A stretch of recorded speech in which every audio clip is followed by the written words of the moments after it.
共军歼16大升级对上美军 F-15EX 空中霸主的最终对决，究竟谁会胜出？台湾的 F-16V 是不是有足够的战力应战呢？韩军说是军武透视，在军武面前卖搞啊整校委。我是施孝伟，每周一晚上8点，欢迎收看施孝伟的军武大观，也请荧幕前的各位观众朋友为我们订阅、按赞、分享。开启小铃铛，最重要广告出来之后，帮我们短广告看完，紧接来的长广告帮我们看30秒，再按下略过广告。特别计划9月9号星期一晚上8点到9点，我会在 iSmart 频道进行第一次的 iSmart 直播，也欢迎各位观众朋友来线上跟我们提问，也要请锁定施孝伟的军武大观 Live 特别计划。好。今天中国大陆进行了一些升级，我们先要从歼16战机这个本身来看起。歼16战机它本身是一个什么样的一个概念产生的战机呢？我们知道，像以中国大陆歼11A 战机来说，是俄罗斯当初出售给中共的苏凯27 SK 战机的这个国产化。那歼11B 就是把歼11A 国产化之后，再加上了中国大陆自制的雷达、航电还有武器系统，等于把整个歼11战机脱胎换骨而成了歼11B。那同样的，歼16是怎么来的？它其实是由俄罗斯出售给中国大陆的苏凯30 MKK 打击战机，这个国产化而来的。也就是说，它原本设计生产建造的这个概念是完全遵循苏凯30 MKK 战机。苏凯30 MKK 它其实就不是一款单纯的制空战机了，而是一种类似美国空军 F-15E Tri-Eagle 打击鹰的打击战机。也就是说，它真正的任务要带领精准导引武器，执行空对地的精准打勤任务。那现在这个苏凯30 MKK 卖给中国大陆的这批战机呢，已经逐渐老化。所以对于这个中国大陆来说，他们已经将苏凯30 MKK 的计划跟概念完全把它吸收、消化，再产出成了歼16战机。应用了多年下来，中国大陆开始开发了歼16战机他们自己的这个生产版。例如第一款就是歼16D，它本身呢其实是中国大陆电战的这个电字的音译，所以歼16D呢其实就是歼16这个电战型。那以美国来说的话，美国过去它在 F-18超级大黄蜂战机上，它的 F 战机之后，多了一款跟 F 战机机体基本上相同，但是功能却完全不同的 EA-18G。EA-18跟 A-18F 战机最大的差异就是它将翼尖的2个这个响尾蛇飞弹的挂架改成了电战夹舱。那另外，它一边翅膀下的3个站位，其中一个站位还可以挂好各种的空对空跟空对地的武器。最内侧一个大油箱，但是中间那个位置呢，它就要挂电战夹舱 ANLQ99， 以及我这次最新在夏威夷看到的 ANALQ249夹舱，变成一款电战机。中国大陆生产的这个歼16D 电战机之后呢，它也对它现有的这个歼16战机做了性能提升。当然，这次的这个性能提升之后呢，它最重要的是它本身换了这个主动相位阵列雷达。因为其实这款中国大陆自制的主动相位阵列雷达，西方的主动相位阵列雷达性能差异到底多少，没有人知道。因为目前中国大陆的歼16战机，或是他们自己本身的歼11B 战机，并没有跟其他国家的任何战机在实际真正的空战情况中曾经碰过头。也就是说，一个飞机的机载雷达到底好不好，或性能到底可靠不可靠，往往是真正需要经过实战验证才知道。那当然，很多人就会这个开始思索了。那歼16它这一次修改过后的这个战机，有没有可能成为中国大陆003号航空母舰，也就是福建号航空母舰舰载机呢？其实这个舰载机的这个部分，它要修改的部分，不是今天只说你把飞机的这个鼻轮加一个弹射托杆，然后呢就可以成为舰载机。那如果说今天你要把这个歼16战机把它予以弹射化，其实我个人认为，在能力上来讲，以中国大陆的这个飞机制造商基本上来说做得到。而且因为本身有弹射器的这样一个协助，所以相对来说飞机的重量当然不会到无限大，但至少你这个歼16战机在机体结构上仿效歼15战机，经过强化以后再变为双座。那未来这个双座的这个歼15战机，它只要能够借由弹射器足够弹射升空的话，那未来你说歼16战机有没有可能也成为福建号航空母舰这个舰载机？我认为它的可能性也是极高的。但是它到时候可能不会是以歼16战机来问世，而是以歼15 S 好，也就是歼15双。当然这是我个人的这个猜测。但是因为为什么会说是它可能会从歼15战机的基本架构上去做修改呢？因为很简单，歼15战机现在已经是一个专门为航空母舰舰载机做修改的战机了。因为航空母舰的舰载机，大家真的不要以为它只有前面的鼻轮加一个弹射托杆而已，它包含前机身甚至于中部的机身，它都要做结构的强化。那另外像起落架跟机身连接的部分也要经过强化，因为舰载机的降落跟一般的陆上战机的降落，它本身那个下滑的这个角度不同，在那个航空母舰甲板跟一般跑道上所产生的冲击力也不一样。所以你可以看到，像美军的 FA-18EF 超级大黄蜂战机跟 F-16战机，很多人就拿他们在参加红旗演习的时候，在 Nellis 基地降落的时候，有人在基地外面拍两种飞机完全不同的降落模式，你就知道两种飞机机身的强度其实的要求是完全不同的。所以我个人认为，歼16的概念或歼16D 电战型的概念，它会从现有的歼15战机去做修改，也就是说，它会用歼15的双座型，然后再加上电战修改来登上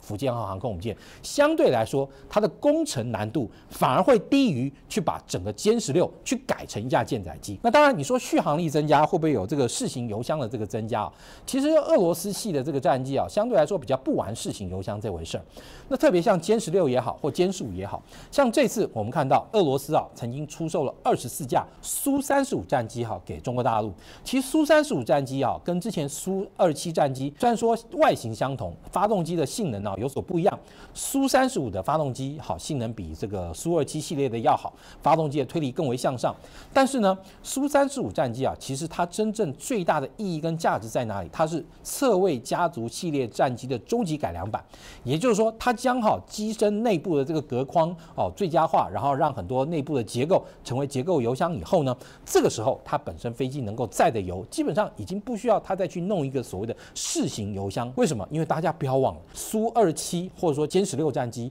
它是一款双发动机的重型战机架构去做的这个修改装。它本身飞机上其实如果将它现有的空间最佳化，其实会有非常多的空间可以来装油。所以呢，其实当然歼16战机那未来有没有可能像美军的 FA-18EF 战机到 EA-18G 战机开发成一款全能战机？我个人认为这个潜力是有的，是足够的。而且再加上今天中国大陆已经有了这个歼15战机成功的量产的这样一个经验，所以相对来说，从歼15战机双座化、电战化以后，那这个时候其实就已经完全实现了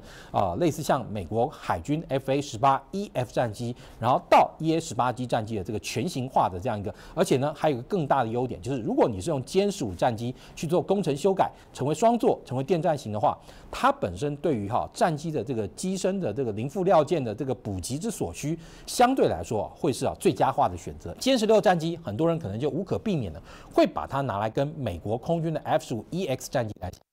美国空军的 F-15EX 战机其实我个人在新加坡有看过它的全尺寸座舱模型，它跟中国大陆的歼16战机来相比，其实最大的这个不同的概念在于，就是说它们都是一个双座舱的战机，但是歼16战机的后座它更侧重于就是所谓的武器观。歼16的战机它后座也有电战型，那后座来说的话，基本上来讲，基本上应该是不负责战机操控，而是专职于包含战机上面的这个战斗系统